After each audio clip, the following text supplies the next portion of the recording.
Hello everybody, welcome back to the channel. My name is Joseph. I'm pretty excited about this video because I get to recreate a scene that Brady created on his channel. He did like a full breakdown and I wanted to recreate it, but I was looking at the equipment that I had and I didn't want to risk them getting wet or eventually getting damaged.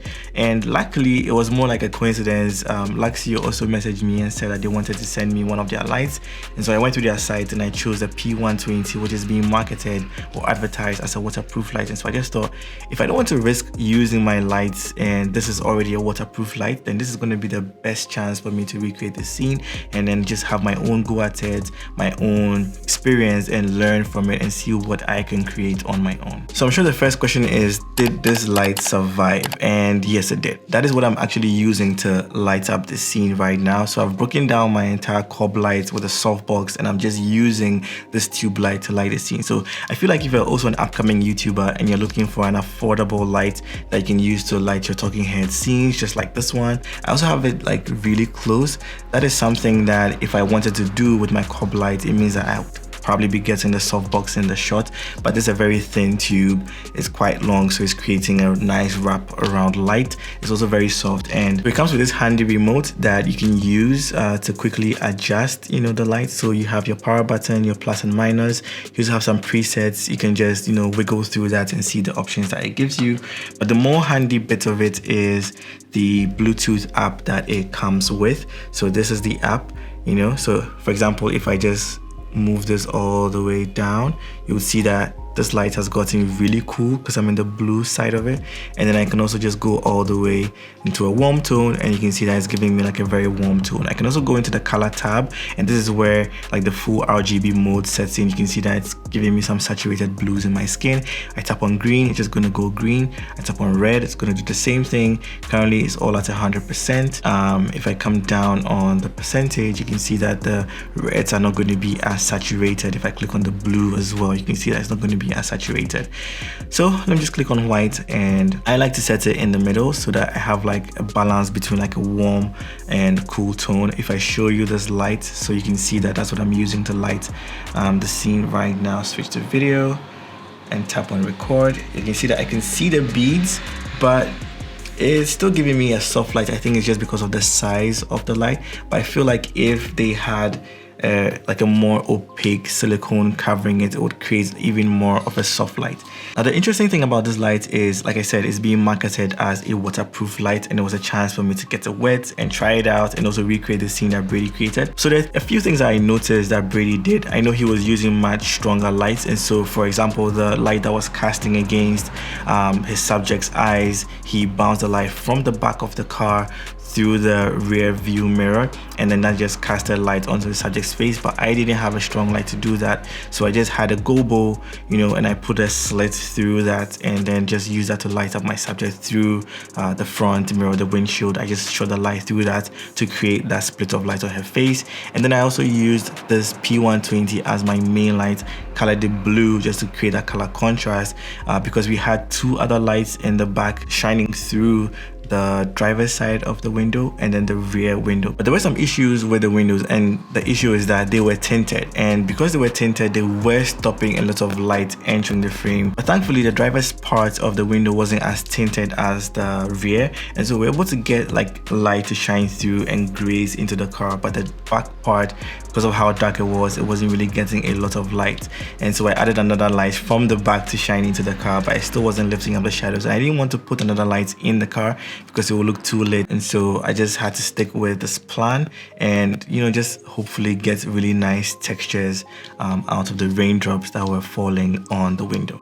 So for the main light, I dedicated this P120 to it and gelled it blue just to have a spread of blue color in the scene. And then also we had a street light, an existing street light that was casting like a warm tone across the shot, but it wasn't really powerful, it wasn't really direct. Again, because of the tints of the windows, we're not getting a lot of that light in there, and so we created our own by having two strips of LED lights just shine through and enter the frame. But again, because we're also not very strong LEDs, especially with the back, we're not able to get like a strong light coming through. But I really like the beads of what water droplets that were forming on the driver's side of the window, and you know, because it was backlit, we were seeing the textures in there. It looked really good, and I really loved the way those shots came out. I went in with a very simple camera setup. I was just doing handheld, and I initially started with my Sigma 24-70 art lens, but then I realized it wasn't allowing a lot of light into the scene because the maximum aperture is 2.8. So later on I switched to the 50 1.4 and shot at 1.4 just so I can allow a lot of the ambient light into the scene. I also attached my Atomos so that I will have more manageable files to deal with when I'm editing these files in Premiere Pro. So I was shooting in C-Log 3, like I said, and I was just doing handheld shots throughout.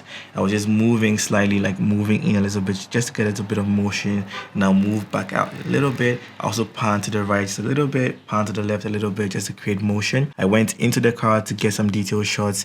I also was shooting through the passenger side of the window to get like a scene of someone looking at her, or just to show you more of where she is, just add a bit of the environment to it and make it look realistic. I know that Brady rolled down the passenger side of the window, but I just wanted to have that texture in there just so it adds a bit more haze to the shots, because again, the contrast in the car was a little bit too much for me and I didn't want that to be the case. And so shooting through that just helped reduce a bit of, you know, that sharp dark contrast that we're going to get in the scenes. Now on top of that, I know that we're creating our own fake rain and everything, but it actually began to drizzle, and so we had to stop, and it wasn't giving us the effect that we wanted, and we had to turn it back on. And we also had to mount these umbrellas, you know, to show that equipment from getting wet, because again, the only equipment that we had was this P120, which is, you know, marketed as being waterproof.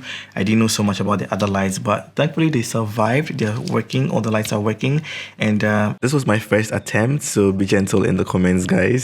I'm going to leave the sequences that I put together for you guys to watch. We'll first start off with the C-Log files and also the sound effect, and I'm just going to jump straight on and show you the complete video as well. So that's it for today's video. I'll catch you guys in the next one, and remember, don't ever give up.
Your whirling hair and tender eyes makes me feel